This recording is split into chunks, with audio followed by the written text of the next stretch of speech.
ते ते संवे समगम समगम पतेगमेव पतेयम बंदाम्य वठन्ते अरहन्ते मानुषे खेते। आर्यावर्त विशुद्ध देश जिनका जात्यादि वंशादि भी है योग त्रय शुद्धता विमलता संस्कार भाषा सभी। मेरे मंगलकार हो गुरु सदा हे देवता दर्श दो चर्याचार विशुद्ध सागर सदा जीवंत आदर्श हो। चर्याचार विशुद्ध सागर सदा जीवंत आदर्श हो। नमो अरिहंताणम नमो सिद्धाणम नमो आयरियाणम नमो अज्जायाणम नमो लोए शब्दशाहूणम। देवादि 1008 श्री आदिनाथ भगवान की, देवादि 1008 मूल नायक श्री पदम प्रभु भगवान की, देवादि 1008 अंतिम तीर्थे श्री महावीर भगवान की, परम पूज आचार्य भगवान संयम पुरुषोत्तम महाश्रमण महापुरुष श्री विशुद्ध सागर जी महाराज की, अहिंसामय विश्व धर्म की।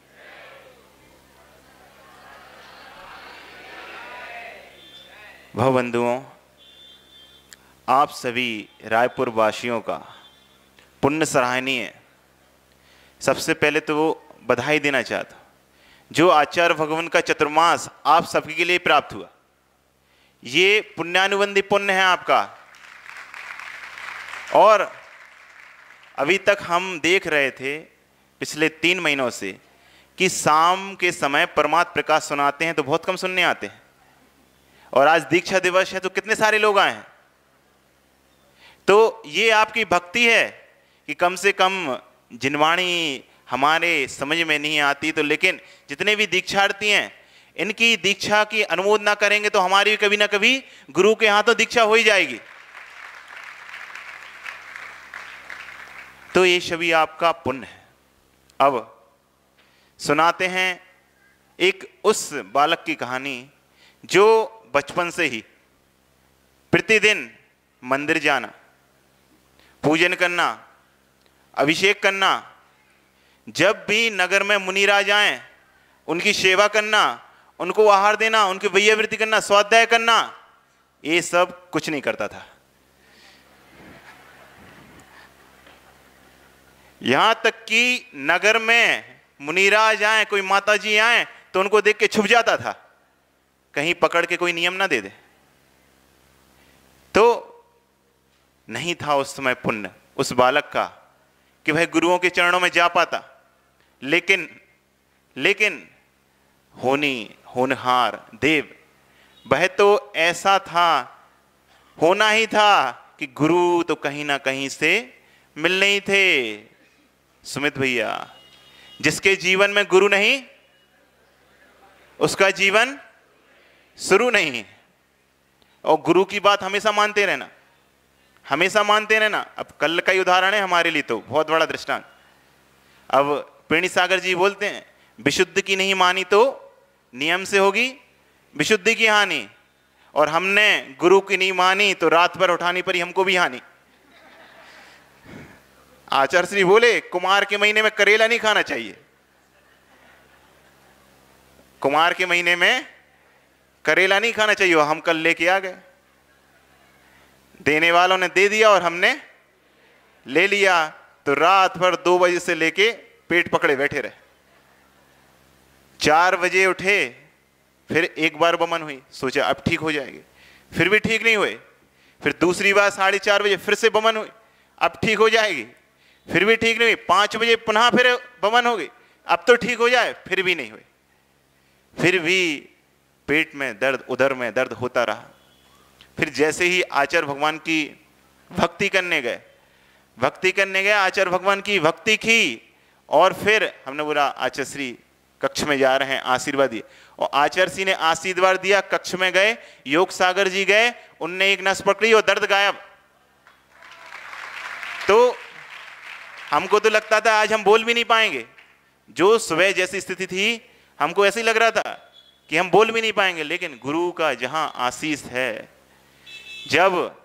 जहां गुरु का आशीष है, ये तो फिर उस शिष्य की जय जयकार तो हमेशा ही होनी। आप लोग स्कूल में बच्चों के लिए, शिक्षा के लिए भेजते हैं, तो शिक्षा के पहले संस्कार पहचान लेने चाहिए। व्यापार भी करते हैं तो व्यापार के पहले व्यवहार पहचान लेना चाहिए, शिक्षा के पहले संस्कार पहचान लेने चाहिए, और व्यापार के पहले व्यवहार पहचान लेना चाहिए। और प्रभु को पहचानने से पहले गुरु को पहचान लो, तो तुम्हारा जीवन स्वयं ही आसान हो जाएगा। गुरु को मिलना था, वह दिन आया। आचार्य भगवान का चातुर्मास भी हुआ नगर में हमारे 2003 में। तब भी एक भी दिन, पूरे चतुर्मास में एक भी दिन कोई ऐसा नहीं गया जब हमने आचार्य श्री के दर्शन किए हो। एक भी दिन नहीं किए, बस सुना था कि कोई अच्छे मुनिराज आए, बस सुन के ही काम चला लेते, सुना, तब भी नहीं किए। 2009 में पुनः ललितपुर में आए आचार्य श्री, तब भी एक भी बार उनके पास नहीं गए। लेकिन नियोग था, संयोग था 2011 का कि ललितपुर के पास एक ग्राम में आचार्य श्री पंचकल्याणक कराने आए थे। तो उस पंचकल्याणक में हम प्रथम बार आचार्य श्री के पास प्रवचन सुनने गए। और जब प्रवचन सुने तो आचार्य श्री ने बोला कि जो आज के युवा हैं ये बिगड़े नहीं हैं, भटके हैं। आज के युवा हैं ये कैसे हैं? बिगड़े नहीं हैं, भटके हैं, बस इनको रास्ता दिखाने वाले चाहिए। और हमको अपना रास्ता दिख गया और हम गुरु के चरणों में आ गए। उसके बाद जो ग्रंथ है ना, ये जो ग्रंथ हैं हमें निर्ग्रंथों ने दिए हैं, और इन्हीं निर्ग्रंथों ने ग्रंथ दिए हैं, ग्रंथों ने पुनः निर्ग्रंथ दिए हैं। उन्हीं एक निर्ग्रंथ ने ग्रंथ लिखे वाले निर्ग्रंथ ने मुझे एक ग्रंथ दिया जिसको पढ़ के मेरी सारी ग्रंथियां खुल गई और निर्ग्रंथ होके आज आपके सामने बैठा हूं। वो ग्रंथ था सर्वोदय देशना, जो आचार्य श्री के सबसे पहले उसी का स्वाध्याय किया था। तो ये आचार्य श्री का परम उपकार है। परम उपकार है। नारी की कीमत किससे है? नारी की कीमत सील से है। नारी के पास सील हो और सम्राट के पास विवेक हो। नारी के पास सील हो और सम्राट के पास विवेक हो। विद्यार्थी के पास विनय हो और शिष्य के पास गुरु का हाथ हो, तो उसकी जय जयकार होनी होनी है। ये तो हमने देख लिया। 1.5 साल आचार्य श्री से पृथक उपसंग में रहे। सबसे पहले जिस नगर में भी जाते थे, राजेश भैया, जिस नगर में भी जाते थे, सबसे पहले लोग हमारा नाम नहीं पूछते थे, सबसे पहले ये पूछते थे आपके गुरु कौन है। और जैसे ही हम बताते थे हम आचार्य विश्व सागर जी के शिष्य हैं, तो फिर हमारा नाम ही नहीं पूछते थे, फिर तो बस काम बन जाता था। तो गुरु की भक्ति कभी नहीं छोड़नी चाहिए। गुरु की भक्ति कभी नहीं छोड़नी चाहिए, क्योंकि प्रभु का रास्ता तो गुरु ने ही बताया है। प्रभु का रास्ता किसने बताया है? गुरु ने ही बताया है। और ये पंचम काल का चमत्कार है। पंचम काल का चमत्कार है जो ऐसे ऐसे युवा मुनि दीक्षा ले रहे हैं। देखो हमारे निर्गन सागर जी, सारस्वत जी, ये सब छोटी छोटी उम्र में, हमको तो फिर भी 27 साल लगे गुरु को मिलने में, छोटी छोटी उम्र में इन्होंने दीक्षा ले ली। अरे पंचम काल में कोई चमत्कार है तो सोमदेव सूरी कह रहे हैं इस तिलक चंपू महाकाव्य में, कले कालय चले चित्ते कले कालो चले चित्ते देह चन्नादि कीट के एते चित चमत्कारा जिंधूप धरा नरा। यह कलिकाल है, कलिकाल है। हार्दिक समय है तो समय से समय को समझ जाओ संजय भैया। समय है, एक कलिकाल है और जीवों के आशय भी काले हो गए हैं, काले चित्त के लोग हैं। और जो देह है वह अन्न का कीड़ा बना हुआ है। ऐसे में, ऐसे कलिकाल में, ऐसे पंचम काल में कोई चमत्कार है तो क्या है? कोई वो चमत्कार नहीं कि मछली आकाश में उड़ने लगे, कोई वो चमत्कार नहीं कि मछली आकाश में उड़ने लगे और नाग भी फूल बन जाए, वो चमत्कार नहीं। यहां कोई चमत्कार है तो वह यह है कि जिस मुद्रा को आदिनाथ भगवान ने धारण किया, जिस मुद्रा को भगवान महावीर ने धारण किया, उस मुद्रा को धारण करने वाले ये मुनिराज आज भी इस कली काल में दिख रहे हैं। ये चमत्कार है, ये चमत्कार है। तो गुरु के उपकारों को कैसे बता सकते? 9 वर्ष हो चुके हैं दीक्षा को और हमें ये पूरा पूरा पूरा विश्वास है कि इस भाव में हमें आचार्य से मिले हैं, लेकिन इस भाव में तो फिर भी देर हो गई, लेकिन भवों भवों में मिलते आए हैं, भवों भवों में मिले हैं, तभी तो आज हम इनकी चरणों में डले हैं। भवों भवों में ना मिलते तो भाव कैसे बनते? भाव कैसे बनते कि हम इनको अपना गुरु चुने? आचार्य श्री तो पुण्यवान हैं, इसमें कोई शंका है सुमित भैया? इसमें कोई शंका नहीं है। जितने पुण्यवान भगवान महावीर थे उससे ज्यादा पुण्यवान गौतम स्वामी थे, जो उन्हें महावीर जैसे गुरु मिले, क्योंकि महावीर के तो कोई गुरु ही नहीं थे, वो तो स्वयंभू थे। तो आचार्य भगवान तो पुण्यवान हैं ही, इसमें कोई शंका नहीं। लेकिन हम भी कोई पुण्य से स्नेहहीन नहीं है, हम भी बहुत पुण्यवान हैं जो हमें ऐसे पंचम काल से कली काल में भविष्य में होने वाले तीर्थंकर जैसे गुरु मिले हैं। जीवन में प्रत्येक प्राणी को गुरु बनाना चाहिए। ऋषभ, गुरूर से दूर होना चाहिए और प्रत्येक जीव को गुरु बनाना चाहिए, क्योंकि गुरु ही सदमार्ग दिखाते हैं, सद रास्ता दिखाते हैं कि हम कैसे इस संसार के दुखों से बचें, कैसे बचेंगे। तो मेरा पुण्योदय आया, मेरा अतिशय पुण्योदय आया जो 2 फरवरी 2011 को आचार्य भगवान के दर्शन हो गए, सहज ही दर्शन हो गए। बस वो दर्शन क्या थे? वो आत्मदर्शन हो गए, वो दर्शन आत्मदर्शन हो गए। फिर तो संसार में रहना बहुत मुश्किल हो गया, बहुत मुश्किल हो गया। फिर तो बस यही भावना, कब कब वह क्षण आए कि हम भी गुरु के चरणों में जाएं और हम भी इन्हीं की तरह निर्गंत बन जाएं, निर्गंत बन जाएं।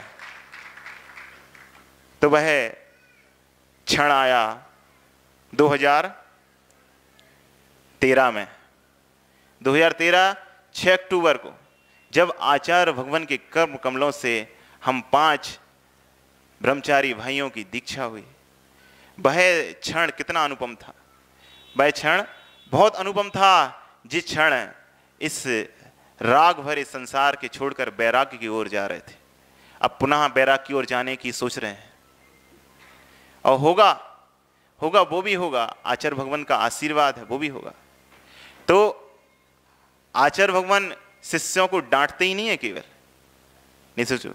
और वह माता पिता अपने पुत्र के शत्रु हैं, वह गुरु अपने शिष्य का शत्रु है, जो गलती होने पर उसकी गलती को छुपाते हैं, उनको समझाते नहीं, उनको डांटते नहीं। क्योंकि अगर आप अपने पुत्र पुत्रियों को उनकी गलतियों पे समझाएंगे नहीं, डांटे नहीं, तो फिर क्या करेंगे वो? क्या करेंगे वो? फिर तो वह खुल के करेंगे कि अरे कुछ नहीं कहते, ऐसे ही। तो ऐसा नहीं है। और एक चीज और, ऐसा नहीं है कि आचार्य श्री केवल डांटते ही हैं, आचार्य श्री प्रसन्न भी होते हैं। गुरु प्रसन्न नहीं होते क्या? गुरु प्रसन्न भी होते हैं, हमारे आचार्य श्री भी प्रसन्न होते हैं। बस हम 3 चीजें अपना लें और आचार्य श्री प्रसन्न है। 3 चीजें अपना लें और आचार्य श्री बहुत प्रसन्न है। पहला तो दिन भर मौन रहे तो आचार्य श्री प्रसन्न है।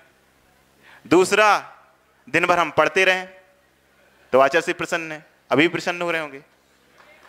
और तीसरा, पहला क्या है कि दिन भर हम मौन रहे हैं, और दूसरा दिन भर पढ़ते रहें, और तीसरा आहार में मूंग की दाल और लौकी की सब्जी लें। तो आचार्य से तो प्रसन्न ही प्रसन्न है।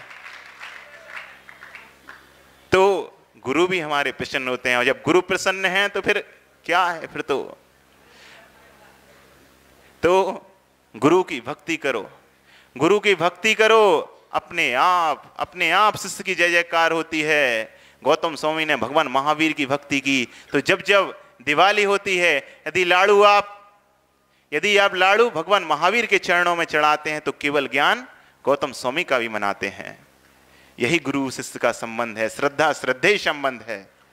तो गुरु की भक्ति करो, गुरु की भक्ति करो पागलों की तरह, गुरु की भक्ति करो पागलों की तरह, उनकी कृपा बरसेगी बादलों की तरह। क्या बादल बरस रहे हैं, गरज रहे हैं। बस कुछ बने ना बने, अब भैया हम दिन भर मौन तो रख नहीं पाते हैं, और दिन भर पढ़ भी नहीं पाते हैं, और आहार में मूंग की दाल लौकी सब्जी, तो फिर ठीक ही है। लेकिन थोड़ा थोड़ा कर लेते हैं, तो अपन तो एक जानते, गुरु की भक्ति करो तो उनकी कृपा तो बदलेगी, बरसेगी बरसेगी बरसेगी। तो आचार्य श्री कैसे हैं? आचार्य श्री माने जैसा नाम आपका है वैसे गुणों को पाया है, जैसा नाम आपका है वैसे गुणों को पाया है, लिखा जो जैन आगम में वो आपने कर दिखाया है। जैसा नाम आपका है वैसे गुणों को पाया है, लिखा जो जैन आगम में वह आपने कर दिखाया है। जागा भाग्य हमारा, जागा भाग्य हमारा, जो चतुर्थ काल का मुनि पंचम काल में पाया है।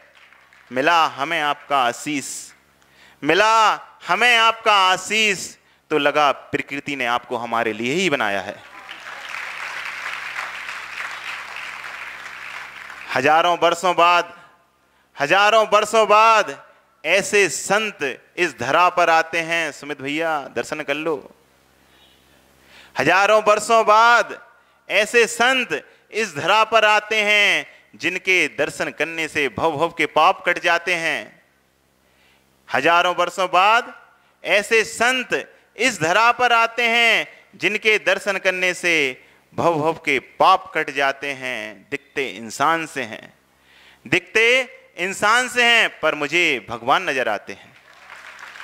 दिखते इंसान से हैं, पर मुझे भगवान नजर आते हैं। हे ज्ञानियों, हे ज्ञानियों, नीलेश आज मिले हैं। हे ज्ञानियों आज मिले हैं, तो दर्शन कर लो, पूजा कर लो, भक्ति कर लो, नहीं तो पता नहीं पंचकल्याणक आते हैं और ये कहां भाग जाते हैं।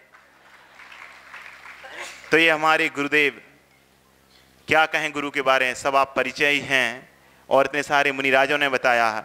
बस अब यही गुरु के चरणों में यही आस है, यही आस है, यही विश्वास है कि हे गुरुदेव एक अनूठा एहसास हो तुम, हे गुरुदेव एक अनूठा एहसास हो तुम, हर पल मेरे पास हो तुम। एक अनूठा एहसास हो तुम, हर पल मेरे पास हो तुम। जीने की आस हो तुम, जीने की एक आस हो तुम। सांसों में विश्वास हो तुम, सांसों में विश्वास हो तुम।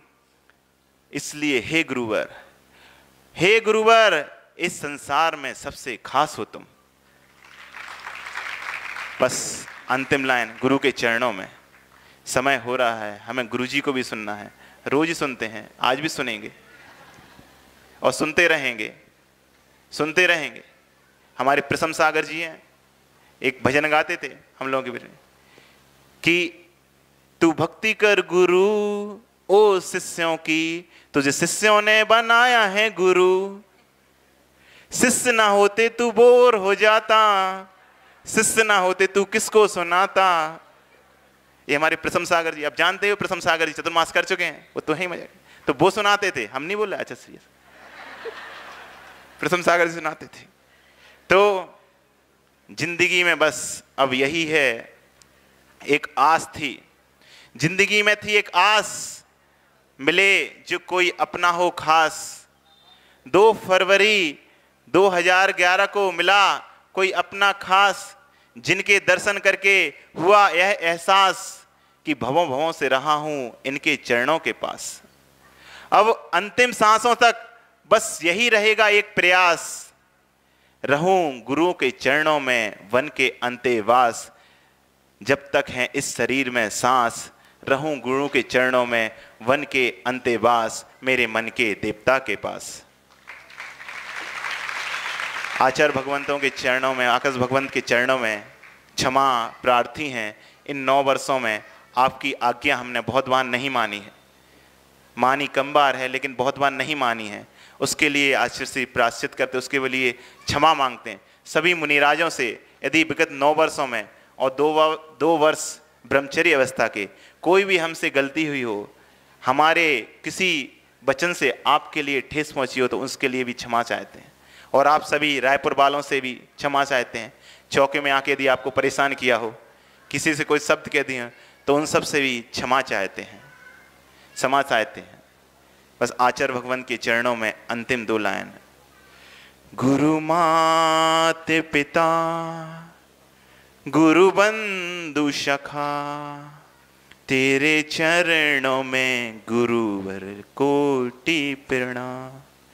गुरु माते पिता गुरु बंधु सखा, तेरे चरणों में स्वामी मेरा कोटि प्रणाम। तुम ही भक्ति हो, तुम ही शक्ति हो, तुम ही मुक्ति हो, मेरे आदि शिवा। गुरु माते पिता गुरु बंधु सखा, तेरे चरणों में गुरु मेरा कोटि प्रणाम। बोलिए